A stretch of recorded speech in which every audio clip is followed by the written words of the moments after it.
Bolam 6 yoshda, nimalarga kursga bersam bo'ladi? 6 yoshli bola, xo'p, umuman olganda bolani birinchi o'rinda tildan boshlamaslik kerak-da, o'rgatishim. Birinchi motorikani boshlash kerak. Endi menda o'sha til o'zimni nima deydi, o'zimni soham bo'lgani uchun tildan boshlab ketganman. Lekin birinchi o'rinda tildan ham ko'ra motorika muhim.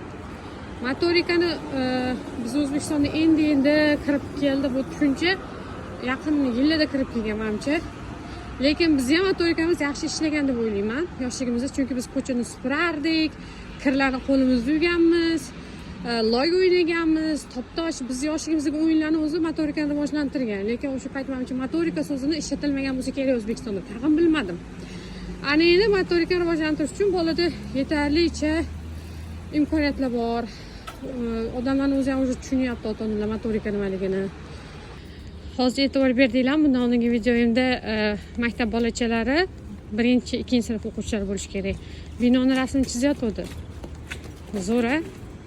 Bolaga qiyin-ku, bolani bolaligini o'g'irlagansiz, u bu deb yozganlik bo'lyapti.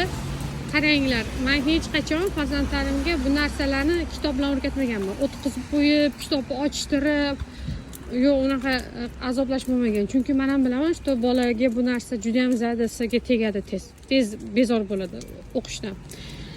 Masalan, bitta til o'rgatmoqchi bo'lsangiz, o'qituvchisidan doim iltimos qilishingiz kerak bo'ladi. Masalan, bizda shunaqa bo'lgan. Masalan, arab tilini ustoz bilan borib birga uyini tozalashardi kerak bo'lsa, pitsa qilishardi. Qarang, hamma narsa tabiiy holatda o'rgatilgan. U bolani o'zi yugurib boradi keyingi safar. Hech qachon bolani kitobga tiqmaslik kerak. Endi tasavvur qiling, bola 6-7 yoshgacha kitob ochmagan, xo'p, umuman ilm o'rganmaganda, keyin birdan maktabga berasiz.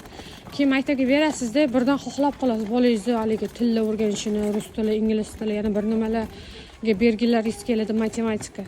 Bechora bola maktabga o'zi borib soat 12-1larda qaytadi, og'ir yuki bilan, sumkasi bilan, ichi to'la bir ko'p foydasiz bo'lgan kitoblar. Ana keyin undan keyin kursga boradi.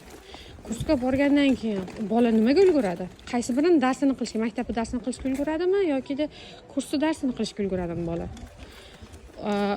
Ras shunaqa bo'lgan ekan, ana o'sha payt bola уже zerikishni boshlaydi. O'sha paytda bola bo'ldi уже. Aksariyat bolalar, endi hamma bola ham bunaqa bo'lmaydi. Aksariyat bolalar bo'ldi, o'sha o'qishdan zada bo'ladi, keyin ota-onalar aytishni boshlaydi. Meni bolam injiq, meni bolam o'tirmaydi, meni bolam xohlamaydi deb.